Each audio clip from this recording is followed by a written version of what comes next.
Hello friends, welcome to self study. मैं हूं आपका दोस्त बंटी चौधरी। लेकिन आप सामने वीडियो जिसमें बात करने वाला हूं फ्रेंड्स, मैं आपसे मैथमेटिक्स के प्रैक्टिस सेट के बारे में। जैसा कि आप जानते हैं, हम आपके लिए आजकल प्रैक्टिस सेट प्रोवाइड कर रहे हैं आपके लिए SSR AA के लिए। तो गाइस चलिए स्टार्ट करते हैं। स्टार्ट करने से पहले मैं कहना चाहूँगा, जो गाइस नए आए हैं प्लीज़ चैनल को सब्सक्राइब करें। अगर वीडियो पसंद आती है तो लाइक और शेयर करना ना भूलिएगा गाइस। तो देखिए फ्रेंड्स, मैं फिर से कहना चाहूँगा, आपको किसी भी कोई समस्या है तो आप प्लीज़ हमें कमेंट करिएगा। और कमेंट नहीं कर पा रहे, आपको कोई क्वेश्चन है या आपका कोई PDF है आपके पास किसी पेपर की, तो आप उसे हमारे पास मेल आईडी में मेल कर सकते हैं। हम उसका आंसर आपको प्रोवाइड करेंगे। तो देखिए स्टार्ट करते हैं। फर्स्ट क्वेश्चन जो भी दे रखा है आपके लिए, यदि y इक्वल टू दे रखा है tan inverse √1 + x² - 1 upon x, और z इक्वल टू दे रखा है tan इनवर्स ब्रैकेट में दे रखा है आपके लिए 2x अपॉन 1 - x²। तो गाइज हम क्या करेंगे, इसमें इस टाइप का क्वेश्चन जो भी होगा आपके सामने, हम x equal to tan theta put करेंगे। तो देखिए कैसे सॉल्व करेंगे, आपको सॉल्व करके दिखाते हैं। तो देखिए गाइज हमने क्या किया, हमने जैसा आपसे कहा था tan x की जगह हम क्या करेंगे, tan थीटा पुट किया। तो tan थीटा देखिए पुट करेंगे, हमारे पास क्या था यहाँ पे था 1 + x² माइनस का 1 था और अपॉन में x था। तो देखिए 1 - tan² x क्या होता है, 1 + tan² x क्या होता है, तो आप जानते हैं sec² x होता है। तो उसी तरीके से हमने क्या किया, थीटा मान रखा, तो 1 + tan² थीटा इक्वल टू क्या होगा, sec² थीटा, और sec² थीटा को तो अंडर रूट हट जाएगा। तो इस तरीके से यहाँ पे ये आएगा और अपॉन में जो वैल्यू रखी हुई है, ऐसे ही यहाँ पे हमने पुट किया था 10। तो दोनों पुट कर लिया। तो पुट करने के बाद हमने देखो सॉल्व किया। हमने क्या किया, 1/cos में कन्वर्ट कर दिया, इसको भी इसे sin/cos में बदल दिया। तो sin/cos में बदल दिया। तो हमने क्या किया, एलसीएम लेने के बाद जब हमने सॉल्व किया तो हमारे पास ये कंडीशन फाइंड होगी। ऐसे यहाँ देखिएगा, ये हमने क्या किया, ये फॉर्मूला होता है आपका 2 tan थीटा का, सॉरी tan 2 थीटा का। तो tan 2 थीटा का होता है, तो tan से tan कटेगा तो 2 थीटा आया इसकी वैल्यू। यहाँ देखिए इसे ब्रेक किया हमने, ये फॉर्मूला आप जानते होंगे अच्छी तरह से। साइन थीटा इक्वल टू क्या होता है, 2 sin theta upon 2 into cos theta upon 2। तो वही वाला फॉर्मूला लगाया है यहाँ पे। ऐसे यहाँ देख सकते हैं क्या होता है, 1 - cos थीटा इक्वल टू क्या होता है, 2 sin² थीटा अपॉन 2। ठीक है, तो हमने क्या किया, सॉल्व किया। तो 2 से 2 कटा, एक साइन से एक साइन कटा, तो 10 आया, tan θ/2। तो tan से tan कटा, θ/2 आया। उसने हमसे पूछा था ये कंडीशन, मतलब dy/dz पूछा था। तो पहले हमने क्या निकाला, यहाँ से निकालेंगे dy/d⁻θ, यहाँ निकाला dz/dθ। अब हमने क्या किया, इक्वेशन फर्स्ट को डिवाइड कर दिया इक्वेशन सेकंड से, तो हमारे पास ये वैल्यू फाइंड हो गई। तो उम्मीद करता हूँ समझ पाए होंगे। तो कौन सा ऑप्शन करेक्ट है, option number C is correct. Next चलिएगा। नेक्स्ट आपके सामने दे रखा है, इसका इंटीग्रेशन फाइंड करना। तो पहले लॉग हट जाएगा, ई की वजह से लॉग हट जाएगा, तो आएगा tan x। tan x का इंटीग्रेशन क्या होता है, log sec x प्लस सी, कॉन्स्टेंट आया। अब देखिए नेक्स्ट क्वेश्चन, ये क्वेश्चन बहुत ही इंपॉर्टेंट क्वेश्चन है। एनडीए में हर बार अधिकतर देखने को मिलता है, ज़्यादातर एनडीए में हमेशा आता है, हर बार देखने को मिल जाता है। लेकिन यहाँ आप बोलेंगे यही मिलता है क्या, सेम यहाँ पर कभी कभी क्या होता है, आई होता है, IN होता है, सेम यही कंडीशन होती है। तो इसे कैसे सॉल्व करेंगे, देखिए गाइज आपके सामने ये क्वेश्चन दे रखा था। हमने क्या किया, इसे -2 लगा दिया। -2 क्योंकि देखिए आप इन दोनों का मल्टीप्लाई करेंगे, गुणा में क्या होता है, मल्टीप्लाई पावर्स ऐड हो जाती हैं। तो ऐड होने के बाद यही कंडीशन आएगी, नहीं आएगी, यही आएगी। तो हमने इस तरीके से ब्रेक किया। ब्रेक क्यों किया ये आपको बताते हैं। अब हमने इसे चेंज कर लिया।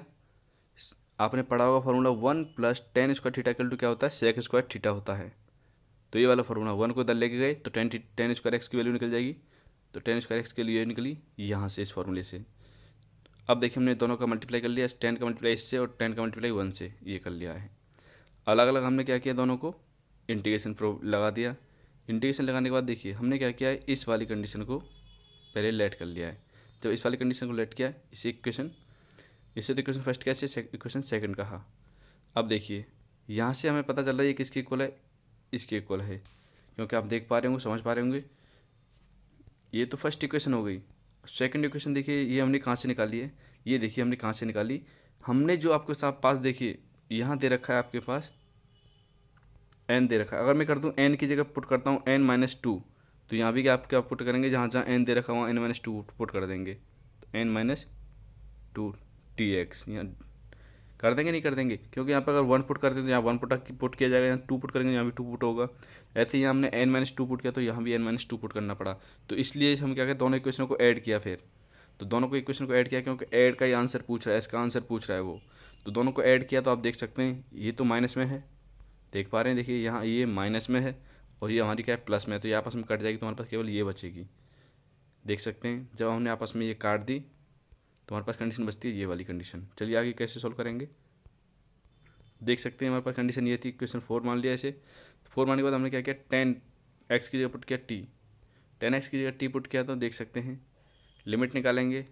लिमिट कैसे निकाला, लिमिट क्या दे रखी थी हमारे पास, दे रखी थी 0 से π/4। तो देखिए यहाँ पुट करेंगे 0, तो 10 0 की वैल्यू 0 होती है, तो t1 क्या निकला 0, और 10 π/4 की वैल्यू क्या होती है 1 होती है, तो 1 t2 1, तो 0 से 1 लिमिट निकाल ली और हमने t यहाँ वैल्यू पुट कर दी। देख पा रहे होंगे, समझ पा रहे होंगे, देख सकते हैं इसकी जगह हमने इस 10x का क्या किया, डिफ्रेंशिएट किया तो यही वैल्यू निकल गई, तो इसकी वैल्यू हमने dt पुट कर दिया और इसकी वैल्यू क्या t के इक्वल मान रखा है। तो देख पा रहे होंगे, समझ पा रहे होंगे। अब देख सकते हैं हमने इसे क्या किया, इंटीग्रेशन किया, इंटीग्रेशन करने के बाद लिमिट अप्लाई की। जब लिमिट अप्लाई करेंगे तो हमारे पास आंसर आएगा 1/n-1। उम्मीद करता हूँ समझ गए होंगे। देखिए नेक्स्ट क्वेश्चन दे रखा है आपके सामने, ये क्वेश्चन दे रखा है, इसको क्या करेंगे हम, इसका पहले जहाँ भी आपके सामने दे रखा है 10x दे रखा है, x की जगह हमेशा पुट करते हैं इस टाइप के क्वेश्चन में, और जहाँ कर देंगे 10 90 - x ये पुट कर देंगे और dx। तो देखिए जब पुट करेंगे क्या 90 - x क्या होता है, cot x होता है, तो क्या आएगा, ये निकल के आएगा हमारे पास 0 से π/2, यहाँ निकल के आएगा log cot x dx। Equation first and equation, ये इक्वेशन फर्स्ट मान ली, इक्वेशन सेकंड मान ली, दोनों को ऐड करेंगे तो क्या आएगा, देखिए log a plus log b क्या होता है, log a इंटू b, तो क्या हो जाएगा log 10x into cot x, और 10x इंटू cot x क्या होता है 1 होता है, तो log 1 की वैल्यू क्या होती है 0 होती है गाइस, 0 से π/, और log 0 की वैल्यू, सॉरी log 1 की वैल्यू 0 होती है, तो इसका आंसर क्या है 0, तो ऑप्शन नंबर बी। नेक्स्ट चलेगा, नेक्स्ट आपसे पूछ रहा है इसको हल करने के लिए समाकलन घटक है। तो गाइस देखिए इसने बोला यहाँ रैखिक समीकरण नहीं है, तो इसके हल करने के लिए समाकलन घटक क्या होगा 1/x²। नेक्स्ट देखिएगा, नेक्स्ट क्वेश्चन दे रखा है 6 क्वेश्चन, इसमें बात कर रहा है इसका मान क्या होगा, इसका मान देखिए कैसे निकालेंगे। देखिए गाइस देख सकते हैं ये हमारे पास क्वेश्चन दे रखा था, हमने क्या किया a+b वाले फॉर्मूले से सबको ब्रेक किया, ये ब्रेक कर लिया आपस में, सबको ब्रेक कर लिया। तो ब्रेक करने के बाद देखिए आपको बता दूं पहले, ओमेगा क्यू की वैल्यू होती है 1, ओमेगा 4 इक्वल टू रख सकते हैं हम, देखिए ओमेगा 4, ओमेगा की पावर 4 क्या लिख सकते हैं, ओमेगा का क्यू इंटू ओमेगा लिख सकते हैं, और ओमेगा क्यू की वैल्यू क्या होती है 1 होती है, तो क्या लिख सकते हैं केवल ओमेगा, तो ओमेगा 4 को क्या बोल सकते हैं हम, ओमेगा बोल सकते हैं। इसका मान आप जानते होंगे, आपने पढ़ा होगा अच्छी तरह से, 1 प्लस ओमेगा² की वैल्यू क्या होती है 0 होती है। तो देखिए हमने क्या किया, यहाँ से x कॉमन लिया, यहाँ यहाँ और यहाँ से, तो हमारे पास क्या कंडीशन आएगी, ये वाली कंडीशन बचेगी। y कॉमन लिया तो ये आएगा निकल के, और बाकी के जो बचे हुए हैं देखिए ये और ये, यहाँ क्या लिखा हुआ ओमेगा क्यू, तो इसकी वैल्यू 1 होती है, ऐसे यहाँ लिखा हुआ ओमेगा क्यू, तो इसकी वैल्यू भी 1 होती है, तो ये कंडीशन और अपन जुड़ जाएंगे, क्या आएगी 6xy। देख सकते हैं इसकी वैल्यू हमें पता है इस इक्वेशन से 0, ये भी 0, तुम्हारा आंसर आया 6xy। उम्मीद करता हूँ समझ गए होंगे। तो देख सकते हैं कौन सा ऑप्शन करेक्ट होगा, option number C is correct. Next चलिएगा, नेक्स्ट आपसे पूछ रहा है इसका बाइनरी नंबर क्या होगा। गाइज आपके सामने जो भी क्वेश्चन कभी भी इस टाइप का आए पॉइंटों वाला, तो बाइनरी नंबर के 2 का मल्टीप्लाई करते जाएंगे। तो कैसे करेंगे देखिए, आपको ये भी दिखाते हैं। देखिए हमने 2 का मल्टीप्लाई किया तो ये कंडीशन आती है निकल के, अगर दशमलव के पहले 1 आ जाता या कोई भी नंबर आ जाता तो हम 1 रख देते, लेकिन कोई नंबर नहीं आया दशमलव से पहले, तो हम क्या होगा इसका आंसर यहाँ 0 रखा। ठीक है, अब 2 से मल्टीप्लाई फिर इसमें किया तो हमारे पास क्या निकल के आया, ये निकल के आया। अब देख सकते हैं यहाँ 1 आ चुका है, या 2 आ जाए, कुछ भी आ जाए, नंबर 1 आने से कोई मतलब नहीं है, कुछ भी आ जाए। एक अगर यहाँ कोई नंबर आ जाता है पॉइंट से पहले, मतलब 0 के अलावा, तो वहाँ क्या पुट कर देते हैं 1। ठीक है, अब देखो हमने क्या किया, 1 को हटा दिया, तो अब ये लिया हमने 250 को लिया, 2 से मल्टीप्लाई किया तो 500 आया, लेकिन यहाँ भी 1 से 0 ही रहा, यहाँ पे कुछ नहीं आया, तो 0 रखा। अब देखो 5 में मल्टीप्लाई, हमने 0 हटा दी दोनों को, 5 में मल्टीप्लाई 2 से किया 1 आया, तो यहाँ 1 रख दिया। तो देख पा रहे हैं हमारा आंसर क्या हुआ 0 1 0 1। पॉइंट क्यों लगाया, पॉइंट आपके सामने क्वेश्चन में था इसलिए। उम्मीद करता हूँ समझ गए होंगे इसे भी। तो देखिए गाइस नेक्स्ट क्वेश्चन देखा, नेक्स्ट आपको पूछ रहा है इनवर्स, ए इनवर्स पूछ रहा है। तो ए इनवर्स कैसे निकाला जाता है, देखिए आपने पढ़ा होगा ए इनवर्स इक्वल टू क्या होता है, ए इनवर्स होता है एडजेसेंट ए अपॉन मॉड ए, ये होता है। देखिए इसे सॉल्व करेंगे कैसे, देखिए ये आपके सामने दे रखा था, हमने क्या निकालना है एडजेसेंट निकालना है। पहले एडजेसेंट कैसे निकलता है, एडजेसेंट कैसे निकलता है, इन दोनों को चेंज कर देते हैं आपस में। तो देखिए 4 की जगह 1 हो गया, 1 की जगह 4 हो गया, और जो आपके सामने बाकी के एलिमेंट दे रखे होते हैं सिर्फ इनमें साइन चेंज किए जाते हैं, तो एडजेसेंट निकल जाता है। तो हमने अब मॉड ए निकाला, मॉड ए कैसे निकाला जाता है, इसे सॉल्व किया तो हमारे पास आया निकल के -2। ठीक है गाइस, तो -2 निकल के आया, तो ए इनवर्स इक्वल टू होता है एडजेसेंट ए अपॉन मॉड ए। तो देखिए एडजेसेंट ए की वैल्यू क्या दे रखी है, हमारे पास एडजेसेंट ए की वैल्यू दे रखी है ये निकाली थी हमने, और मॉड ए की वैल्यू ये निकाली थी। 1/2 क्यों आया? क्योंकि अपॉन में है। तो देखिए इसका मल्टीप्लाई अंदर किया, तो मल्टीप्लाई अंदर किया तो देखिए 4 को डिवाइड किया 2 से, -2 से, तो क्या आया? -2 आया निकल के। जब हमने -2 को -2 से डिवाइड किया तो 1 आया। तो -3 को डिवाइड किया 2 से, -2 से, तो माइनस प्लस हो गया, तो 3/2 आया। और नेक्स्ट आया आपके सामने -1/2। तो उम्मीद करता हूँ समझ पाए होंगे, ये इसका आंसर हुआ। तो देख सकते हैं कौन सा ऑप्शन करेक्ट होगा। आपका ऑप्शन नंबर 20 करेक्ट। नेक्स्ट चलिएगा,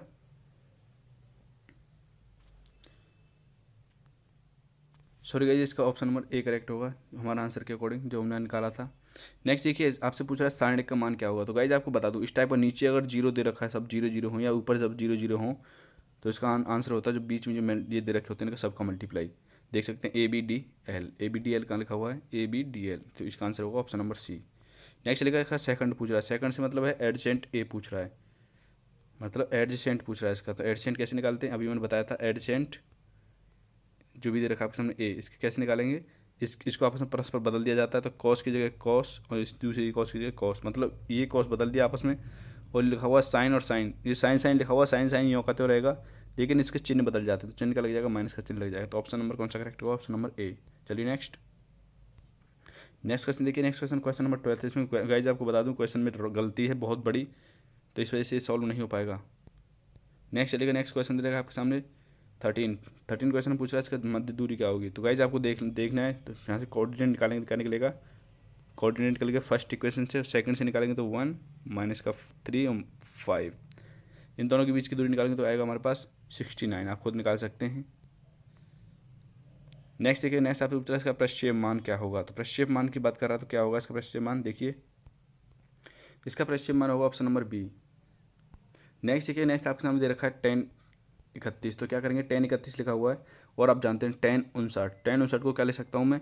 90 - 31, तो क्या होगा? cot 31 हो जाएगा। क्लियर? और 1031 इंटू cot 31 इक्वल टू क्या होता है? 1 होता है। ऐसे ही मैम यहाँ 58 भी होगा भाई, यहाँ पे 1058 भी होगा। 1058 को क्या लिख सकता हूँ? 1090 - 32, तो क्या आएगा? cot 32, और cot 32 इंटू 1032, तो क्या हो जाएगा? 1 हो जाएगा। इसी तरीके से सबका आंसर 1 इंटू 1 इंटू 1 इंटू आता जाएगा, और इसमें बीचों 1045 भी पड़ेगा। 1045 की वैल्यू भी क्या है? 1।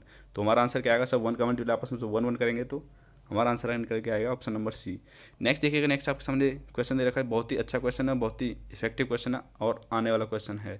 तो इसका मान पूछा, इसका मान क्या होगा। तो देखिए गाइस कैसे करेंगे, आप जानते हैं, आपने फॉर्मूला पढ़ा होगा अच्छी तरह से। चलिए आपको सॉल्व करके दिखाते हैं।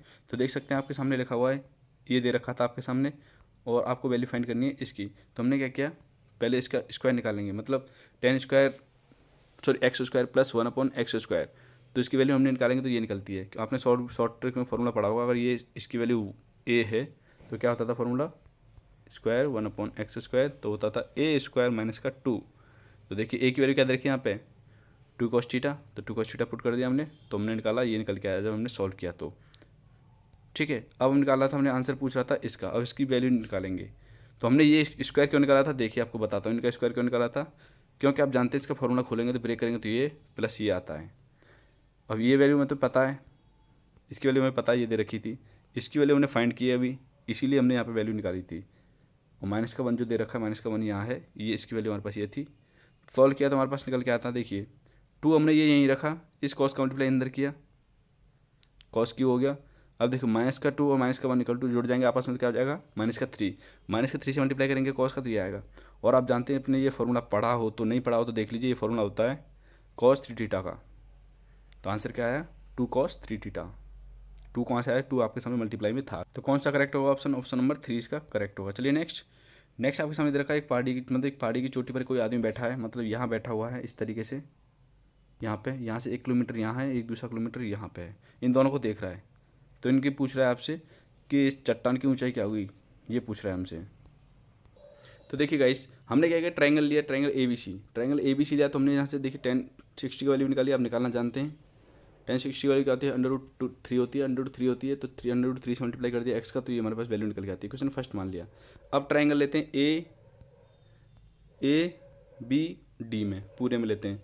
तो यहाँ 1030 और ये हो रखा 1 किलोमीटर की, मतलब उसने बोला था 1 किलोमीटर के 2 खंबे हैं, मतलब यहाँ से यहाँ, और आप जानते हैं 2 खंबे किलोमीटर वाले ले रखे हैं आपस में आसपास वाले, तो आप जानते थे किलोमीटर की डिस्टेंस होगी, बीच में नहीं होगी, 1 किलोमीटर की ही डिस्टेंस होगी। ठीक है, देख सकते हैं इसमें फॉर्मूला लगाया तो x+1 और tan 30 वैल्यू होती है √1/√3, मल्टीप्लाई कर लिया आपस में, तो ये आया हमारे पास h की वैल्यू। तो देखिए चट्टान एक ही है दोनों की, तो दोनों एक ही चट्टान की बात कर रहा है, वो एक ही चट्टान की बात कर रहा है, तो h दोनों की क्या होगी, बराबर होगी h। तो हम दोनों को इक्वलाइज करेंगे, तो इक्वलाइज करने के बाद x की वैल्यू फाइंड होगी। यहाँ से देखिए x की वैल्यू फाइंड होगी 1/2, तो x की वैल्यू हमारे पास 1/2 फाइंड हो गई। तो आप निकाल सकते हैं किसी भी इक्वेशन में पुट कर दीजिए x की वैल्यू, तो x की वैल्यू हमने यहाँ पुट कर दी इक्वेशन फर्स्ट में, तो 1/2 इक्वल टू h, तो देखिए √3/2 निकल के आया। तो गाइस बता सकते हैं आपका ऑप्शन कौन सा होगा, option number first is correct. Next आपसे पूछ रहा है इसके अंत्य केंद्र पूछ रहा है, अंत्य केंद्र पूछा है। तो देखिए केंद्र का आप निकालना जानते होंगे, केंद्र कैसे निकाला जाता है, जब हमारे पास 3 कोऑर्डिनेट दे रखे हो तो x1 + x2 + x3/3 करते थे। ठीक है, इस तरीके से हम केंद्र का निकालते थे। लेकिन यहाँ अंत्य केंद्र की बात कर रहा है, तो अंत्य केंद्र का फॉर्मूले के साथ हम आपको बताते हैं कैसे निकाला जाता है। देखिए गाइस, उसने लाइन बोली थी कि लाइन दे रखी थी एक, और उसने कहा था कि जो लाइन बन रही है उससे एक वृत्त सर्कल त्रिभुज बन रहा है, बन रहा है। तो उसने बोला था ए पर काट रहा है, जब ए काट रहा है, ए बिंदु पर काट रहा है एक्स एक्सिस को, तो एक्स एक्सिस को अगर काट रहा है तो आप जान सकते हैं जब एक्स एक्सिस पे काट रहा हो तो वहाँ पे क्या क्या होगा, वाई की वैल्यू क्या होगी, 0 होगी। तब हमने वाई की वैल्यू इस इक्वेशन में, जो आपके सामने इक्वेशन दे रखी है लाइन की, इसमें 0 पुट करी तो हमारे पास निकल के आया एक्स की वैल्यू 8, तो 8 0 हो गया इसका कोऑर्डिनेट। जब उसने बोला कि वाई एक्सिस पे काट रहा है, तो वाई एक्सिस पे काटेगा तो एक्स क्या होगा उस पर 0, तो एक्स की वैल्यू 0 पुट करी तो वाई की वैल्यू क्या निकली, 6 निकली। तो ये वाई के कोऑर्डिनेट, तो हमारे पास तीनों कोऑर्डिनेट हैं, फर्स्ट सेकंड थर्ड तीनों कोऑर्डिनेट हैं। तो हमने क्या किया, पहले ए निकाला, ए का मतलब सॉरी बी निकाला, बी कैसे निकाला, मतलब बी ये डिस्टेंस निकाली, और ये डिस्टेंस किसके इक्वल, स्मॉल बी। आप जानते हैं कैपिटल बी से डिनोट करते हैं हम शीट्स को या वर्टेक्स को, एंगल को, और हम करते हैं जो स्मॉल बी होता है, स्मॉल ए होता है, स्मॉल सी होता है, उसकी अपोजिट साइड को वो करते हैं। देखिए यहाँ बी है तो बी के सामने वाली साइड क्या होगी, स्मॉल बी। तो इसी तरीके से समझ गए होंगे अब। तो समझने के बाद आप देख सकते हैं यहाँ पर आई कैसे निकाला जाता है, तो आई निकालने के लिए फॉर्मूला होता है ये। तो इसमें वैल्यू पुट करी हमने, तो वैल्यू पुट करने के बाद हमारे पास 2:2 निकल के आया, मतलब 2 और 2 निकल के आया। आप देख सकते हैं, खुद सॉल्व करके देख सकते हैं। बट आपको बता दूंगा इसमें कोई ऑप्शन मैच नहीं कर रहा, तो हमारा जो ऑप्शन दे रखा है ये दे रखा है, लेकिन ये हमारा गलत आ रहा है, निकल के हमारा 2 निकल के आ रहे हैं। हमारे पास आंसर हमारा 2 और 2 निकल के आ रहा है, खुद ट्राई कर लीजिएगा एक बार अगर आता है तो। नेक्स्ट आपसे पूछ रहा है ये 2 रेखा दे रखी है, ये कैसी रेखा है, समांतर हैं, लंबवत हैं या कैसी हैं। तो गाइस देखिए समांतर की जांच करने के लिए क्या करेंगे हम, इसमें किसी एक नंबर से मल्टीप्लाई करो, इसके कोऑर्डिनेट एक्स और वाई के कोऑर्डिनेट बराबर आ जाएं। तो देखिए अगर मैं इसमें 3 से मल्टीप्लाई करता हूँ फर्स्ट इक्वेशन में, तो क्या आएगा 6x + 9y इक्वल टू ये आ जाएगा यहाँ पर 6। तो देखिए यहाँ पे एक्स का कोऑर्डिनेट एक्स का कोएफिशिएंट क्या है 6 है, यहाँ भी 6 है, यहाँ क्या है 9 है, यहाँ भी 9 है। तो मतलब ये क्या है, दोनों के कोऑर्डिनेट बराबर आ जाएं। इससे मतलब नहीं होता गाइस ये दोनों बराबर हो चाहे ना हो, लेकिन एक्स और वाई के कोऑर्डिनेट बराबर आ जाएं, मतलब कोएफिशिएंट बराबर आ जाएं, तो क्या होते हैं, समांतर होते हैं। तो ऑप्शन नंबर फर्स्ट। नेक्स्ट आपसे पूछ रहा है कि कोई दीर्घवृत्त है, तो दीर्घवृत्त इस तरीके से होता है। तो जाहिर सी बात है दीर्घवृत्त है, और देखिए यहाँ से बी निकालूंगा, बी क्या निकलेगा, यहाँ से 2 निकलेगा, और ए निकालूंगा तो क्या निकलेगा, ए निकलेगा 3, क्योंकि मैंने क्वेश्चन क्या होती है x² / a² + y² / b² = 1। इससे कंपेरिजन किया तो ए और बी निकाल लिया हमने। और उसने पूछा केंद्र की दूरी। अब देखिए केंद्र से कोई भी यहाँ लूँ तभी भी ज़्यादा आएगी, 2 नहीं आएगी। क्या नहीं आएगी 2, आपको बताता हूँ, देखिए कैसे क्यों नहीं आएगी 2। देखिए उसने कहा है हमसे कि ये तो इस तरीके से दीर्घवृत्त बना हुआ, उसने कहा केंद्र की दूरी, देखिए किसी बिंदु की इसी परिधि पर, मतलब इस दीर्घवृत्त पर कोई बिंदु स्थित है, उसकी केंद्र से दूरी, तो केंद्र से दूरी मतलब ये दूरी, केंद्र से दूरी की बात कर रहा हूँ, केंद्र से दूरी इस तरीके से बात कर रहा हूँ। तो देख सकते हैं जब इस तरीके से केंद्र से दूरी की बात कर रहा तो यहीं पर इसकी डिस्टेंस क्या होगी, 2 हो सकती है। मतलब आप देख सकते हैं अगर 2 डिस्टेंस होगी तो किसी अक्ष के पैरेलली होगी, ना तो परपेंडिकुलर होगी। तो देख सकते हैं परपेंडिकुलर होगी तो क्या केंद्र होगा वहाँ पे, उसका सॉरी क्या कोण बनेगा, 90 डिग्री का कोण बनेगा। समझ पा रहे होंगे, क्योंकि देखिए अगर मैं यहाँ पे लेता हूँ बिंदु को तो देखिए 2 से ज़्यादा आएगा, क्योंकि लेंथ बढ़ती जा रही है, देखिए 2 से ज़्यादा आएगा। केवल एक्स एक्सिस को आधार मान के वाई एक्सिस पे अगर लंबवत है तभी आप देख सकते हैं 2 इस तरीके से आएगा, मतलब इस तरीके से यहाँ पे 2 डिस्टेंस होगी। तो 2 डिस्टेंस होगी तो इसका मान क्या होगा, 90 डिग्री। नेक्स्ट देखिएगा, नेक्स्ट आपसे पूछ रहा है इसका फोकस बिंदु पूछ रहा है गाइज आपसे, फोकस बिंदु क्या होगा। तो गाइज आप आसानी से इसका फोकस बिंदु निकाल लेंगे। आपको वक्र दे रखा है, वक्र का फोकस बिंदु आप आसानी से निकाल सकते हैं। अगर आपसे नहीं हो पा रहे तो आप प्लीज़ हमें कमेंट करिएगा, हम आपको आंसर प्रोवाइड करेंगे। देखिए इसमें पूछ रहा है उत्केंद्रता क्या होगी, तो उत्केंद्रता कैसे निकाली जाती है। देखिए आपके सामने दे रखा है, ये दे रखा था हमारे पास, क्वेश्चन दे रखा था ये, तो हमने क्या किया, इसे डिवाइड कर दिया 144 से। तो ये हमारे पास ए और बी की वैल्यू ऐसे निकलेंगे। कंपेरिजन करेंगे, आपके पास आपने फॉर्मूला जानते ही आप क्या होता है, जो मेन इक्वेशन होती है ये होती है y²/b² = 1। तो इससे कंपेरिजन किया तो हमारे पास a² b² निकल गया। उत्केंद्रता निकालने के लिए फॉर्मूला ये होता ही है। तो उत्केंद्रता वाले फॉर्मूले में हमने पुट किया सब वैल्यू को, तो हमारे पास उत्केंद्रता निकल के आ रही है 34/5 निकल के आ रहा है। तो देख सकते हैं गाइस आपके पास ऑप्शन में नहीं है, यहाँ 35 होना चाहिए था, तब ऑप्शन बी करेक्ट होता है, इसमें नहीं दे रखा। देखिए नेक्स्ट क्वेश्चन आपके सामने दे रखा है,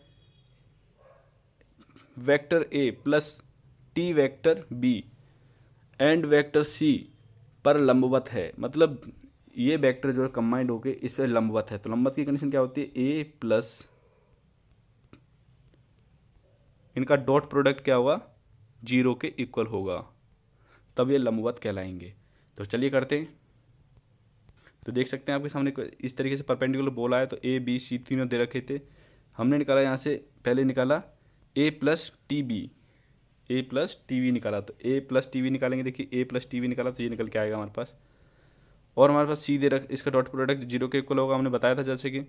अब देखिए सी से मल्टीप्लाई करेंगे, सी का आई से करेंगे तो क्या आएगा, आई से हट जाएगा, तो हमारे पास निकल के आएगा ये। जे का क्या, जे से, तो ये निकल के आया। अब यहाँ पे प्लस के लगाएंगे तो 0 के हो जाएगा, तो 0 का मल्टीप्लाई इससे करेंगे तो 0 हो जाएगा। अब देख सकते हैं इसे सॉल्व किया, सॉल्व करने के बाद देखिए हमारे पास टी की वैल्यू आई है 5 निकल के। टी की वैल्यू क्या आई, 5 निकल के। वो यही पूछ रहा था आपसे, टी का मान पूछा था, टी की वैल्यू क्या आएगी 5। तो देखिए नेक्स्ट आपसे पूछ रहा है कि जो क्वेश्चन नंबर 24 दे रखा है, 24 में आपसे बात कर रहा है, इसमें से कौन सा ऑप्शन करेक्ट होगा। तो ऑप्शन नंबर सी इसका करेक्ट होगा। कैसे, देखिए इसने बोला है कि ए बी का अस्तित्व है। तो देखिए ए का मल्टीप्लाई बी से करेंगे नहीं करेंगे, देखिए कैसे आएगा, RC 3, इसमें 3 रो हैं और 2 कॉलम हैं, इसमें 2 रो हैं 2 कॉलम हैं। तो देखिए दोनों बीच वाले जो होते हैं बराबर होने चाहिए। इसका लास्ट वाला इसका पहला बराबर होगा तो इसका मल्टीप्लाई हो सकता है, लेकिन इसका a इंटू बी निकालेंगे, सॉरी b इंटू ए निकालेंगे तो b इंटू क्या होगा, b इंटू ए क्या होगा। तो b का तो ये दे रखा है, इंटू निकालेंगे हम 3 इंटू 2 का। तो देख सकते हैं 3 इंटू 2 का करेंगे तो देखिए ये दोनों क्या है, बराबर नहीं है, ये 2 है या 3 है, तो इनका मल्टीप्लाई नहीं हो सकता।